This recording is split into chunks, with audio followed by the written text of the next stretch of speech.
Olá! Começa hoje uma série de programas que vão levar você para um novo conceito de educação.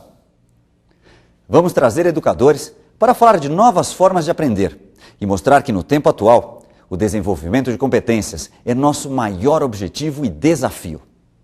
No programa de hoje, a presença importante de Celso Antunes, que vai falar sobre preconceitos e como superá-los.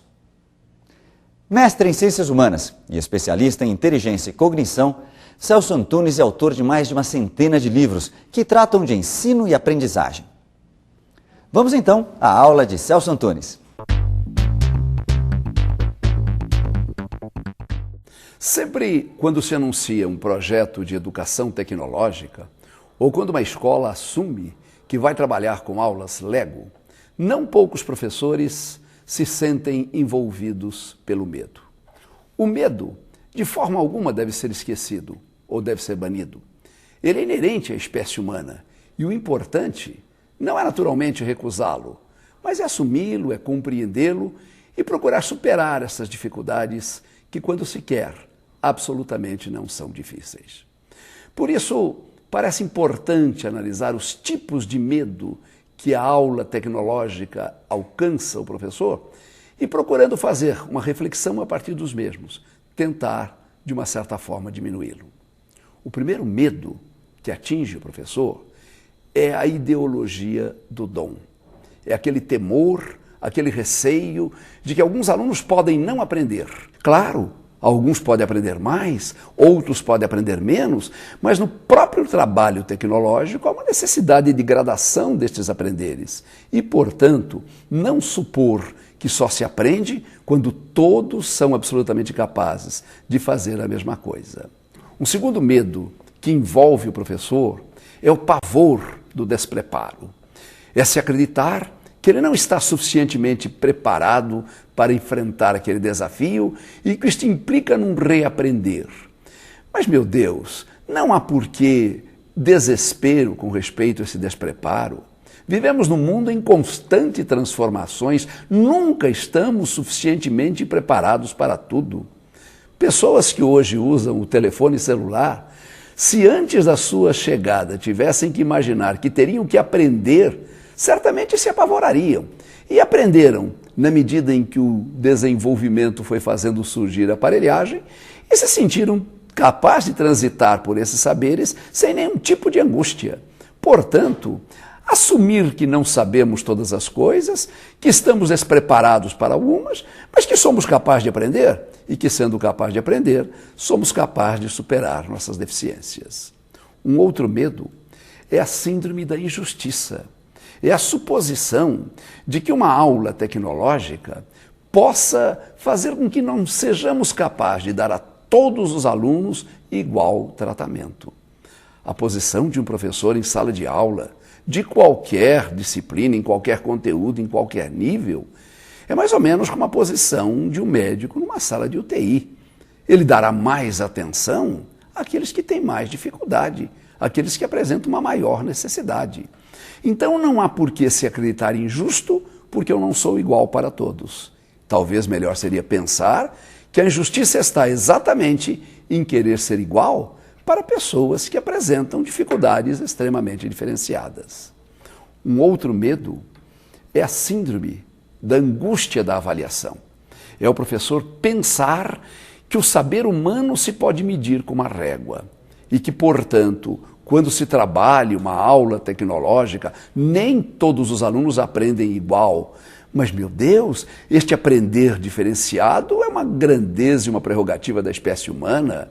Não há de forma alguma se sentir ameaçado por este temor da dificuldade de aprendizagem do aluno. Não importa quanto ele aprendeu, se um aprendeu mais, que faça mais aquilo que aprendeu, porque nesse próprio aprender está a consciência que o aprender menores de outros lhe é essencial na consecução desse trabalho. Um outro medo que, de uma certa forma, preocupa muito o professor é o medo da centralização do aluno. E é compreensível este medo, porque durante muito tempo se pensou que o centro da aprendizagem era o professor. O aluno era tão somente um aprendiz a quem cabia sentar e ouvir.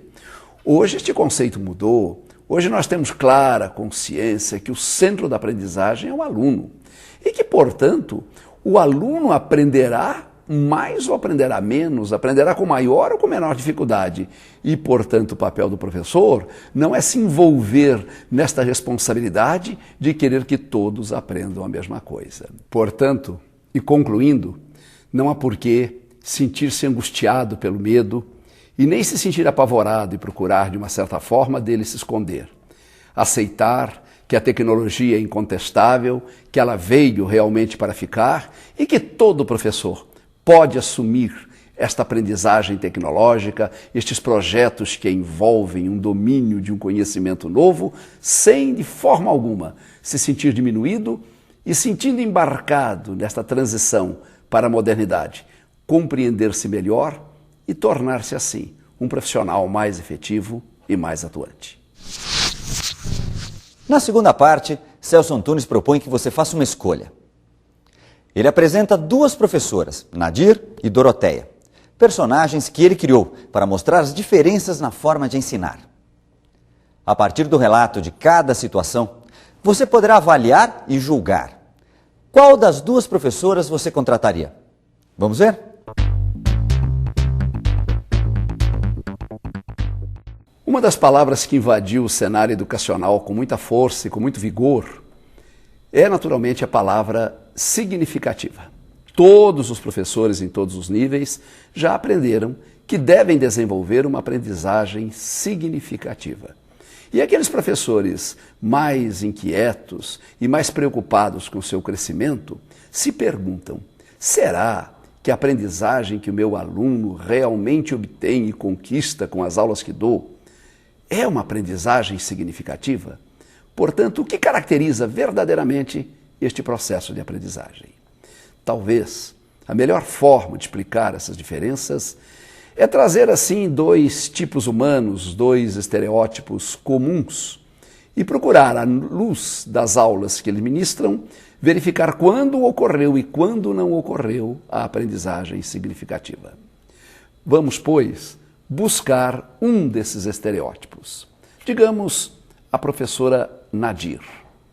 A professora Nadir dá uma aula com os alunos estáticos, sentados na carteira enfileirados, supostamente atentos, escrevendo aquilo que ela coloca na lousa.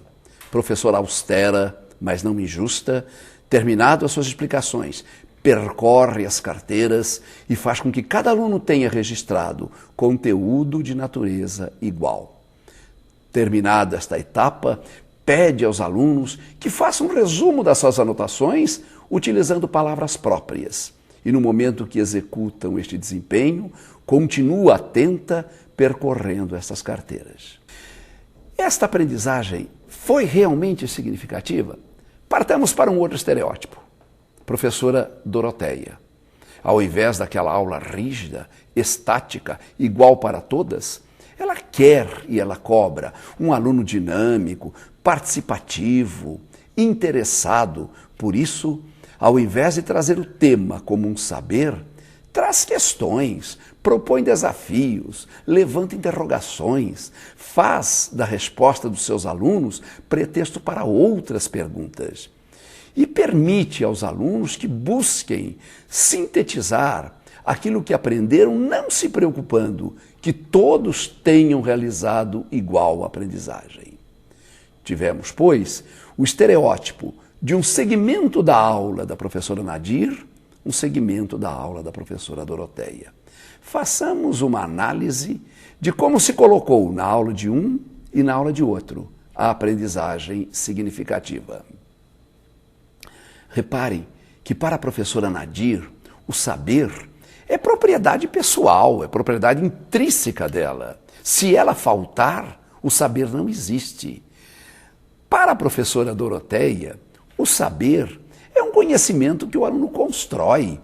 É um saber que na aula, através dos desafios que propôs, agrega aos saberes que o aluno tinha novas informações. Enquanto Nadir pode avaliar aluno A e aluno B, aluno C e aluno D, porque todos devem ter igual e idêntico saber, Doroteia sabe que o saber do aluno A apresenta expressões e formas de se dizer diferente do saber do aluno B. O saber, para a Doroteia, é como aquele amor que se tem. Podemos falar daquele amor com palavras, podemos falar daquele amor com flores, podemos às vezes falar daquele amor com abraço, nem por isso as diferentes formas de expressões identificam que não entendamos do amor. Desta forma, o saber da Doroteia não é aquele saber estático, não é aquele saber rígido. Voltemos ainda a considerar os estereótipos Nadir e Doroteia, analisando o contexto professor. Para Nadir, o professor é um transmissor de informações. Ele é um passador de recados. Observe que no mundo cercado pela tecnologia, é alguém que pode perfeitamente ser substituído pela televisão, pela internet, pelas mídias multicoloridas. Quando se percebe esta mesma análise do professor junto à Doroteia, se percebe que o saber não lhe pertence. Ela ajuda o aluno a conquistá-lo, mas não existe aquele saber que ela traz em sala de aula e que sem ela não existiria. Prossigamos, entretanto, na avaliação dos dois estereótipos das aulas caracterizadas. Como se coloca para a professora Nadir a classe? Como se coloca aquela arrumação de carteiras? Incontestavelmente apática, sonolenta, cansativa, olhando com disfarçada persistência o relógio, como que buscando os momentos para a aula passar. Vamos pensar que para a Doroteia a aula é completamente diferente. É uma aula de um aluno protagonista, envolvido, debatendo, discutindo, pensando, arrumando, organizando. Então a estrutura do saber é diferente, a estrutura do professor é diferente, a estrutura da aula é diferente. Continuemos a desenvolver esse mesmo processo comparativo, agora levando em conta a aprendizagem. O que significa aprendizagem para a professora Nadir? Uma aprendizagem cumulativa, algo que se agrega ao saber do aluno, como água que pouco a pouco vamos jogando no fundo de um copo. Por isso que todo final de mês se enfia uma reguinha no copo para ver pelo volume de água que se acumulou, se o aluno aprende mais, se o aluno aprende menos. Ora, não é desta forma que se apresenta a aprendizagem para a Doroteia. Não existe este acúmulo, existe a preocupação do aluno transformar o saber em conhecimento prático. Aquele saber da aula tem que se refletir na vida que se vive, no futebol que se joga, na televisão que se assiste, enfim, naquela forma de aprender. Percebe-se então que quando trabalhamos com uma aula tecnológica, quando desenvolvemos um projeto Lego, nós estamos nos aproximando em todos os aspectos pedagógicos da professora Doroteia e nos afastando de uma maneira significativa, de uma maneira expressiva, de uma maneira realista da professora Nadir. Porque Nadir e Doroteia são diferentes não apenas porque abrigam personalidades diferenciadas, mas porque na aula, porque no aluno, porque no professor. E sobretudo porque na aprendizagem existem de um lado, do lado de Doroteia, a significação, o crescimento. O crescimento que sempre existe em toda aula com tecnologia, em toda aula Lego. Nessa terceira parte, Celso Antunes cita o exemplo de um professor chamado Ricardinho. Na história, o professor Ricardinho é invejado por seus colegas e os alunos protestam da suspensão de sua aula. Estranho, não é? Nessa próxima parte, Celso Antunes fala de dinossauros ciumentos.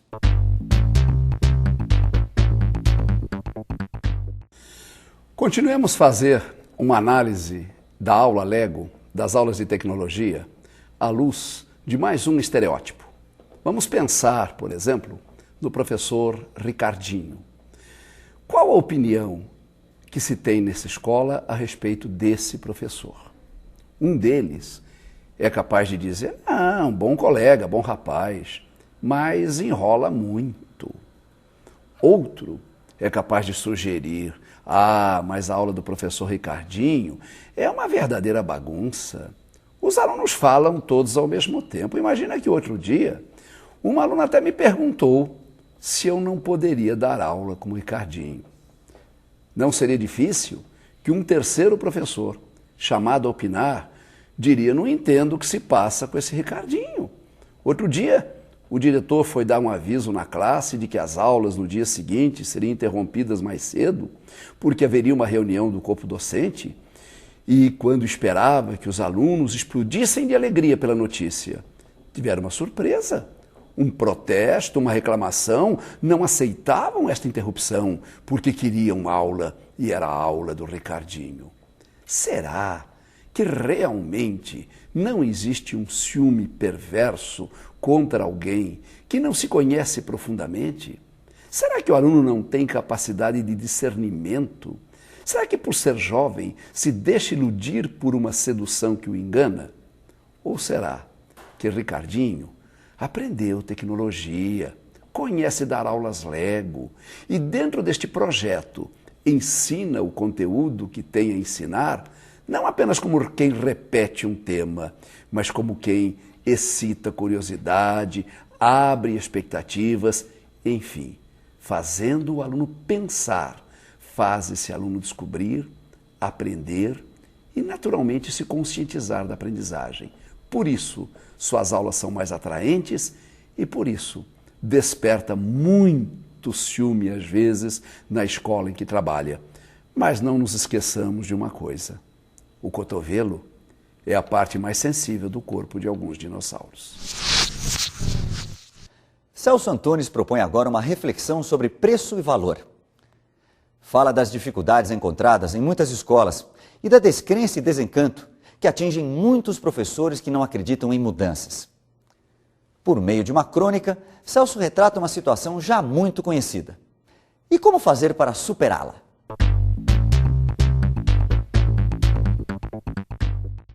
Imaginemos uma situação absolutamente atípica, mas nem por isso improvável, nesse imenso universo do cotidiano escolar. Uma reunião de professores e o diretor coloca em discussão a possibilidade da sua equipe aprovar ou não um projeto de desenvolvimento de linhas, eu diria assim, de robótica, linhas de um treinamento digital, linhas do ensino de tecnologia concomitantemente com o procedimento curricular convencional.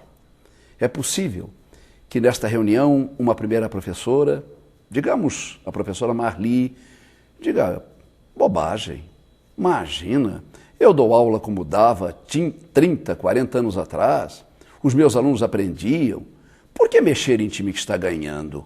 Por que buscar uma linha de ensino novo se as linhas de ensino velho que eu sempre desenvolvi se mostraram admiráveis? Eu sou contra. Aí então o diretor coloca a opinião em discussão e o Ganimedes protesta: não vejo nenhuma razão para se adotar esse projeto. Não tem base, é apenas uma inovação, é apenas uma tecnologia, mas o saber não é um saber que com essa tecnologia chega. A geografia, a história, a matemática, a biologia que se ensina tem que ser aquela biologia que se ensina pelo caminho dos livros. Quer saber a minha opinião? Eu sou totalmente contra. O terceiro professor a se manifestar, professor Moacir, também se volta contra, alegando: meu Deus, que loucura, às vezes o aluno não tem nem lousa e pensam em lhe dar um computador. Será que nós não estamos colocando o carro diante dos bois? Será que, na verdade, não melhor seria investir esse dinheiro em outros recursos do que nesse recurso de tecnologia? E o último professor pode ainda argumentar: também sou contra, ganho muito mal. Não há razão para que, sobrevivendo com o duro salário que sou obrigado a viver, tenha que assumir processos de inovação tecnológica. Então, até aquele momento, o cenário de opiniões se mostrava como um cenário totalmente opositor à linha de adoção do projeto tecnológico. Só que a reunião é interrompida porque chega a notícia de que o filho do seu Rubens, aquele funcionário da secretaria que todos admiram e que precisava de uma urgente cirurgia, teve a sua vaga garantida no hospital e que agora, colocado diante de médicos competentes, terá um cuidado com a sua saúde que todos creem que ser um cuidado extremamente merecedor. Já pensaram se os raciocínios destes médicos com respeito ao avanço da medicina se pautarem por raciocínio similar aos raciocínios desenvolvidos por aqueles professores? Se aquele médico dissesse, ganho muito mal, não sou pago para salvar vidas. Outro dissesse, por que me valer da tecnologia, do avanço, se há 30, 40, 50 anos atrás se usavam recursos mais simples e ainda assim algumas vidas se sobreviviam? Se um terceiro disser, avanço, avanço, isto é tolice, nada de avanço, podemos fazer aquilo que sempre fazíamos. Felizmente, a opinião consensual dos médicos é que estar atualizado em tecnologia representa ter mais recursos para salvar vidas. Será que esta paródia não se pode voltar para a sala de aula? Será que não é possível também na sala de aula se pensar que um avanço numa tecnologia representa uma aprendizagem maior, uma consciência mais significativa, uma capacidade de uso dos saberes para os desafios da vida que se tem? Na Índia, as crianças vivem em escolas onde muitas vezes nem têm carteiras, nem conquistaram um caderno, mas estão aprendendo a trabalhar com o computador. Será que podemos duvidar que a Índia será um grande país do futuro? Por último, Celso fala de uma espécie de medo. Um medo comum que atinge as pessoas e também os professores. O medo da mudança. Para mostrar como o medo pode ser prejudicial, Celso ilustra a situação de um casal de professores, Vânia e Stefano. Como muitos, os dois procuram, cada um a seu modo, soluções diferentes para lidar com o mesmo problema, a atualização. Vamos à história.